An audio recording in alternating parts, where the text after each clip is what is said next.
We've been warned of all this by congressmen, presidents, industrialists, and economists down through the years.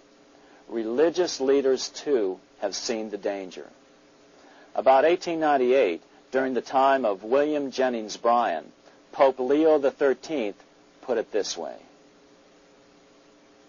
on the one side, there is the party which holds the power because it holds the wealth, which has in its grasp all labor and all trade, which manipulates for its own benefit and its own purposes all the sources of supply, and which is powerfully represented in the councils of state itself. On the other side, there is the needy and powerless multitude, sore and suffering.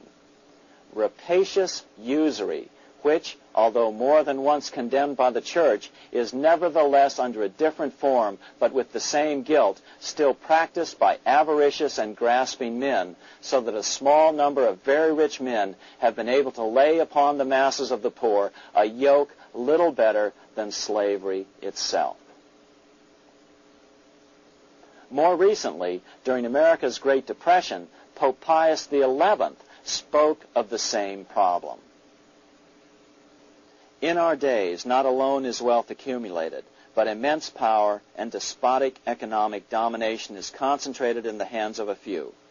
This power becomes particularly irresistible when exercised by those who, because they hold and control money, are able also to govern credit and determine its allotment. For this reason, supplying, so to speak, the lifeblood to the entire economic body, and grasping, as it were, in their hands the very soul of the economy, so that no one dare breathe against their will. But now, let's get back to our original questions. What can we do to protect our families during a depression? First of all, get out of debt if you can, even if it means lowering your standard of living. Otherwise, you stand to lose everything that is debt-financed. Secondly, get liquid. Reduce your wealth to more liquid forms. Reduce your real estate assets, for example. If you own your own house outright, then fine. If not, then sell other assets to pay it off. For a worst-case scenario, consider putting some of your assets into old silver coins. Pre-1965 silver coins are 90% silver. From 1965 on, they are not. It's been said that during a severe depression, a single silver dollar may be able to buy your family groceries for a week. Why will old silver dollars become so valuable? Because most people are familiar with them. They know they are of an assured weight and purity. In that case, owning just 20 to 30 silver dollars might mean the difference between your family making it or not through what is likely to be the worst time in U.S. history. Other forms of precious metals, particularly gold, are usually a good way to protect extra assets during a depression, too. But there are other things you can do.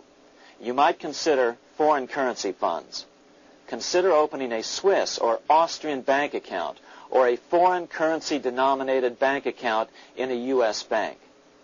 If you can afford to diversify into all of them, consider doing so.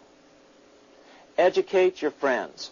Our country needs a solid group who really understand how our money is manipulated and what the solutions really are.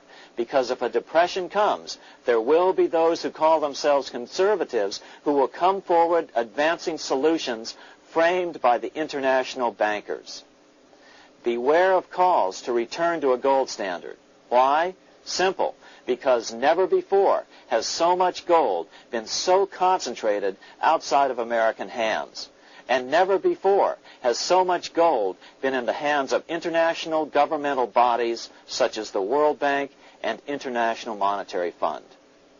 In fact, the IMF now holds more gold than any central bank. A gold-backed currency usually brings despair to a nation, and to return to it would certainly be a false solution in our case. Remember, we had a gold-backed currency in 1929 and during the first 4 years of the Great Depression. Likewise, beware of any plans advanced for a regional or world currency. This is the international bankers' Trojan horse.